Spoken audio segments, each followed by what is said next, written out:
That includes things like stress, anxiety, depression.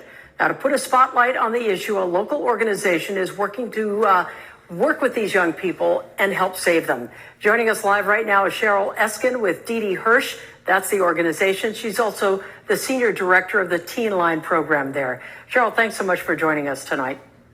Thanks so much for having me. Talk to me a little bit about the peer-to-peer counseling. Why is that so important? And is it a better fit? Thanks for the question. I believe so.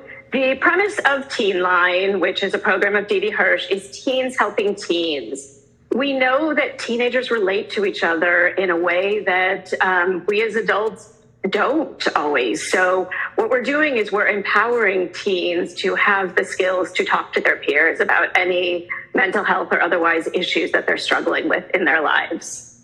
What would you say to a parent, perhaps a teacher, an adult who says, it's just a phase, they'll get over it, they'll grow out of it? Do you grow out of mental health issues?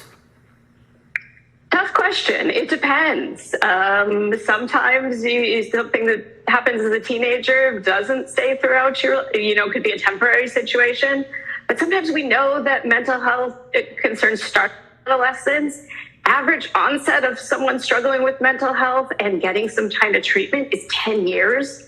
So that may be 10 years of suffering that no one has treated. And we know mental health is treatable. So if a parent is thinking it's just a phase, I would suggest being curious, finding out a little more, seeing what is really going on with their teen and potentially connecting them with another resource to see if it truly is a phase or something that could be addressed. Cheryl, do we have any idea what specifically is troubling young people now the most?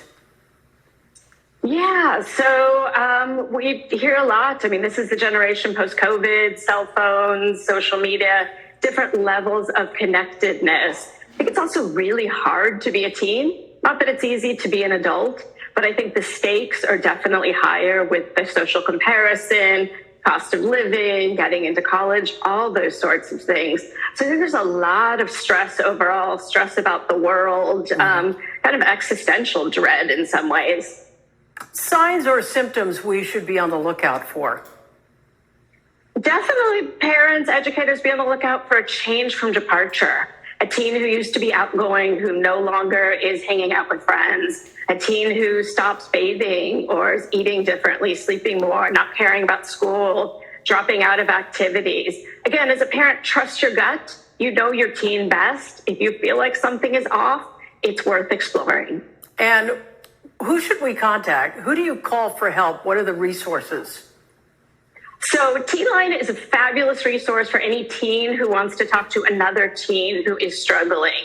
If you're a parent or another, have someone in your life you're struggling for, you can call 988. It's the National Suicide and Crisis Hotline. You have to be in crisis yourself. You can be concerned about somebody else and get some steps. But again, if you're concerned about your teen and you think maybe they'll talk to another teen, encourage them to give us a call or leave our information lying around. Cheryl Eskin with the Dee Hirsch organization, thank you. Appreciate your time tonight. Thank you so much. And we want to remind people as well, if you or someone you know needs help or needs to talk to someone, you can call or text 988 to get connected to resources.